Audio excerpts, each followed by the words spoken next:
میں یہاں پر اپنی بات کو ختم کرنے سے پہلے ایک بات کا ذکر کرنا ضروری سمجھتا ہوں کہ احمد آباد میں جو مسلمان بچی کا دردناک دل سوز ویڈیو آیا ہے جس نے خودکشی کر لی، میں آپ تمام سے اپیل کر رہا ہوں، چاہے آپ کوئی بھی مذہب کے ہوں، یہ جہیز کی لعنت کو ختم کرو، جہیز کی لعنت کو ختم کرو۔ اگر تم مرد ہو نا تو بیوی پر ظلم کرنا مردانگی نہیں ہے،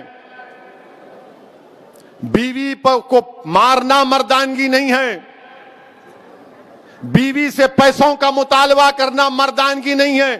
تم مرد کہلانے کے بھی لائق نہیں ہوگا اگر تم ایسی حرکت کرو گے۔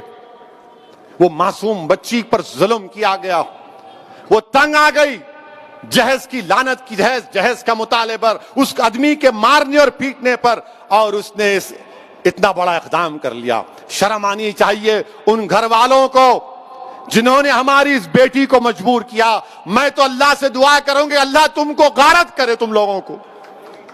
ہر باپ کی تکلیف تم نہیں سمجھ سکتے۔ اگر کوئی باپ خبر میں جاتا ہے، میں کئی ایسے لوگوں کو جانتا ہوں جو زندگی کی آخری سانسیں لیتے ہیں اور اپنا ہاتھ پکڑ کر دھیمی سی آواز میں کہتے ہیں اسد صاحب بچی کی شادی ہے، انتظام کرا دو، مرنے سے پہلے کچھ ہو جائے۔ کیا ہو رہا ہے ان لوگوں کو؟ کتنے عورتوں کو تم مارو گے؟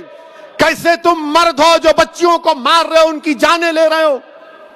کیا تم میں انسانیت مر چکی ہے؟ اور ایسے کتنے لوگ ہیں جو اپنی بیویوں پر ظلم کرتے ہیں، تھپڑ مارتے ہیں، جہیز کا مطالبہ کرتے ہیں، حاملہ بیویوں کو ڈھکیلتے ہیں اور باہر نکل کر اپنے آپ کو بڑا فرشتہ کہلاتے ہیں۔ ارے یاد رکھو تم دنیا کو دھوکہ دے سکتے ہو مگر اللہ کو نہیں دیکھ سکتے۔ اللہ دیکھ رہا ہے، اللہ سمجھ رہا ہے، اور اللہ ضرور مظلوم کا ساتھ دے گا، اللہ مظلوم کا ساتھ دے گا۔ میں ان تمام مسلمانوں سے اپیل کر رہا ہوں، اللہ کے رسول صلی اللہ علیہ وسلم نے ارشاد فرمایا تھا کہ تم میں سب سے بہترین وہ ہے جو اپنے گھر والوں سے اچھا ہے، بہترین اخلاق اس کے ہیں جو اپنی بیویوں سے اچھا برتاؤ کرے گا۔ یاد رکھو اگر تم اپنی بیویوں کو مارو گے تو کل یہی مار کا تم کو حساب حشر کے میدان میں دینا پڑے گا۔ جو مسلمان ہیں بتاؤ میرے کو ایک مثال دو کہ ہمارے نبی ہمارے رسول جن کے نام کے خیرات کا صدقہ ہم کھاتے ہیں، کیا انہوں نے کبھی ہماری امت کی ماؤں کو مارا؟ کہ اللہ کے رسول صلی اللہ علیہ وسلم کی مثال دو۔ تم کہتے ہو کہ میں محمد صلی اللہ علیہ وسلم کا امتی ہوں، ارے شرم سے ڈوب مرو۔ تم رسول اللہ کے امتی ہو اور اب بچی کو مارتے ہو، اس بچی سے جہیز کا مطالبہ کرتے ہو۔ ارے اسلام میں جہیز کا مطالبہ کرنا حرام ہے، حرام ہے، حرام ہے۔ تم سور کا گوشت بھی نہیں کھا رہے بلکہ تم حرام کام کر رہے ہو۔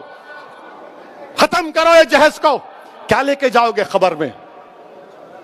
حیدرآباد کی دکن کی تاریخ بھری پڑی ہوئے محلات ہیں بادشاہوں کے، ان کے مقبرے پر آج پھول ڈالنے والا کوئی نہیں ہے۔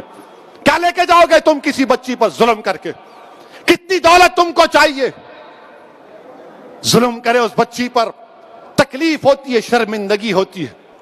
سوچو اس بات کو، ختم کرو ان برائیوں کو اپنے معاشرے سے۔ بچیاں اللہ کے رسول صلی اللہ علیہ وسلم مسلمانوں کے لیے کہہ رہا ہوں بلکہ دنیا کو بتا رہا ہوں کہ ہمارے رسول صلی اللہ علیہ وسلم جب اپنے بیٹی سے ملنے جاتے شہزادی جنت سے یا وہ آتی، اللہ کے رسول صلی اللہ علیہ وسلم اپنی صاحبزادی کے لیے کھڑے ہو جاتے، بیٹی کے لیے کھڑے ہو جاتے تھے، حضرت فاطمہ کے لیے پیشانی پر بوسہ دیتے اپنی بیٹی کو۔ اور تم کیا کر رہے ہو؟ میرے عزیز دوستوں اور بزرگوں، یہ مجلس کے ذمہ داروں کا جلسہ ہے۔ ہماری بھی کوشش ہونی چاہیے کہ پہلے اگر ہمارے گھر میں ایسا ہو رہا ہے اس کا خاتمہ کرو، ہمارے محلے میں ہو رہا ہے سمجھاؤ ان لوگوں کو۔ اور میں ہماری بیٹیوں سے کہوں گا کہ ڈرنا نہیں، تم ہرگز اپنی جان نہیں لینا، تم کبھی اپنی جان نہیں لینا، کبھی نہیں لینا تم اپنی جان، تم زندہ رہو، ہم تمہارے ساتھ ہیں۔ تمہاری جان کی قیمت ہے میری بیٹیوں۔ اگر تمہارا باپ تکلیف میں ہے تو ہم بھی تکلیف میں، مگر کبھی اپنی جان مت لو۔ چھوڑو، لات مارو اس گدھے کو، اس ظالم کو جو تم کو مارتا ہے، تم سے جہیز کا مطالبہ کرتا ہے۔ تمہاری زندگی بہت بڑی ہے، لات مارو اس کو، قانون کو استعمال کرو، مت گزارو ایسے ظالموں کے ساتھ زندگی۔ کیا فائدہ اس باپ پر کیا بیت رہی ہوگی جو ویڈیو دیکھا ہوگا اپنی بچی کی موت کا، زندہ رہتے ہوئے مر گیا ہوگا اگر زندہ ہے تو۔ میرے عزیز دوستوں اور بزرگوں، اس برائی کا خاتمہ ہم کو کرنا ہے، عورتوں کا ساتھ دینا ہے، عورتوں کو حقیر مت سمجھو، عورتوں کا ساتھ دو۔